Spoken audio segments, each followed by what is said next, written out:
Hello students, welcome back to account classes. I am BD Saini.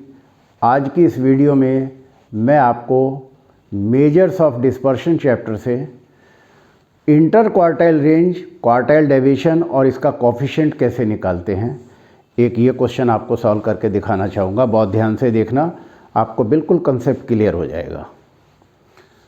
तो inter quartile range का formula होता है Q3 minus Q1 और quartile deviation का formula होता है Q3 माइनस Q1 अपॉन 2 और कोफिशिएंट ऑफ क्वार्टाइल डेविएशन का फार्मूला होता है Q3 minus Q1 upon Q3 plus Q1। ये हमारे फार्मूले हैं और ये हमारा क्वेश्चन है कि from the following calculate inter quartile range, quartile deviation and it's coefficient. Question में ये वेजेस दी हुई है तो हम इसको x मानेंगे और ये नंबर ऑफ वर्कर को हम फ्रीक्वेंसी मानेंगे। फ्रीक्वेंसी का टोटल 199 है, ये n दिया हुआ है हमें। तो अब हम इसका क्यूमुलेटिव फ्रीक्वेंसी बनाएंगे, यानी कि CF बनाएंगे। तो CF कैसे बनाते हैं? पहले वाली एज इट इज 2 और 8 10, 10 और 20 30, 30 और 35 65 में 42 जोड़ेंगे 107 और 20 127 और 8 7 15 का 5 155 में 26 जोड़ेंगे 6 5 11 का 1 ऐसे लगा 1 5 2 7 1 8 181 में 16 जोड़ेंगे 6 और 1 7 197 और 197 में 2 जोड़ेंगे तो 199, यानी कि जो लास्ट डिजिट है वो टोटल के बराबर होनी चाहिए। तो इसका मतलब हमारी क्यूमुलेटिव फ्रीक्वेंसी बिल्कुल ठीक बन गई है। अब हम सबसे पहले निकालेंगे Q1। तो Q1 का फार्मूला होता है size of n plus 1/4 th item. तो n कितना है? 199 है। तो size of 199 plus 1/4 th item. तो यानी कि ये आ गया हमारा 200/4 50th आइटम हमारा कैलकुलेशन से ये आ गया। अब हम 50 को देखेंगे कि CF में कहाँ पड़ रहा है। 30 से ज़्यादा है पर 65 से कम है, तो इसका मतलब हमारा ये जो cumulative frequency 50th lies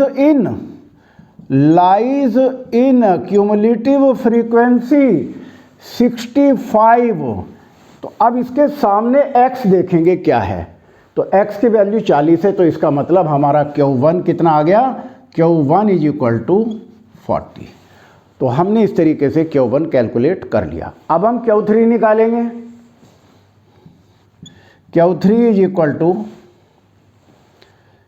size of n plus 1/4 th item. तो n हमारा 199 है,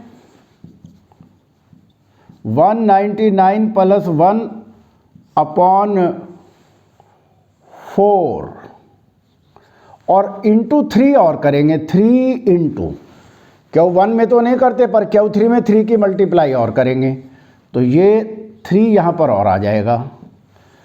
तो अब 200 तिया 600/4 और काटेंगे तो 150th आइटम आ गया।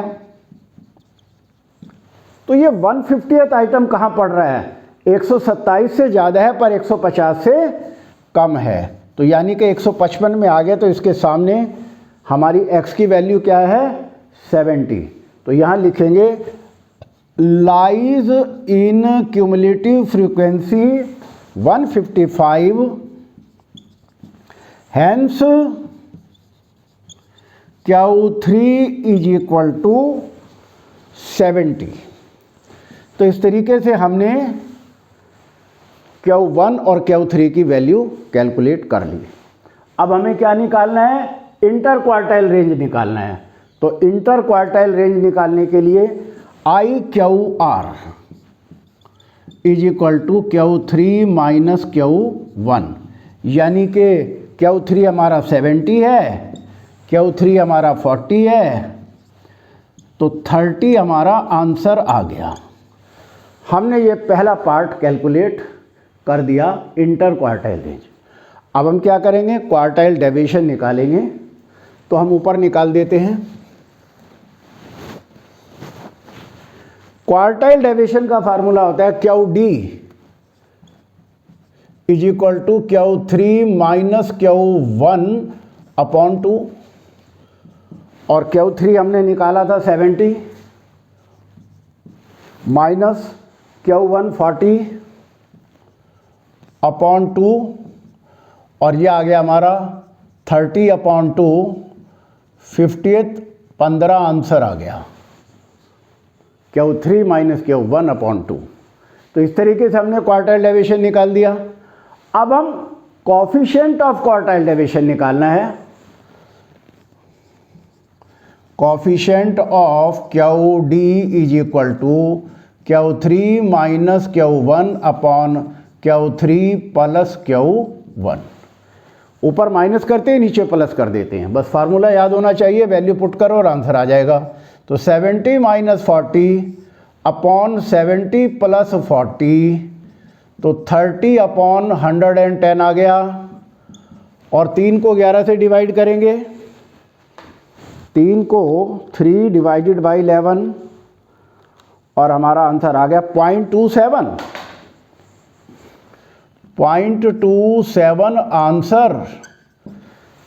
तो इस तरीके से हमने इसमें quartile deviation, coefficient of quartile deviation और इंटर क्वार्टाइल रेंज तीनों इस वीडियो में कैलकुलेट करके दिखाएं। मुझे उम्मीद है आपको ये समझ आया होगा। आपको हमारा वीडियो कैसा लगा, आप लाइक करें, शेयर करें, और अगर आप नए हैं तो सब्सक्राइब करें ताकि हमारे लेटेस्ट अपडेट आप तक पहुंचते रहें। Thank you.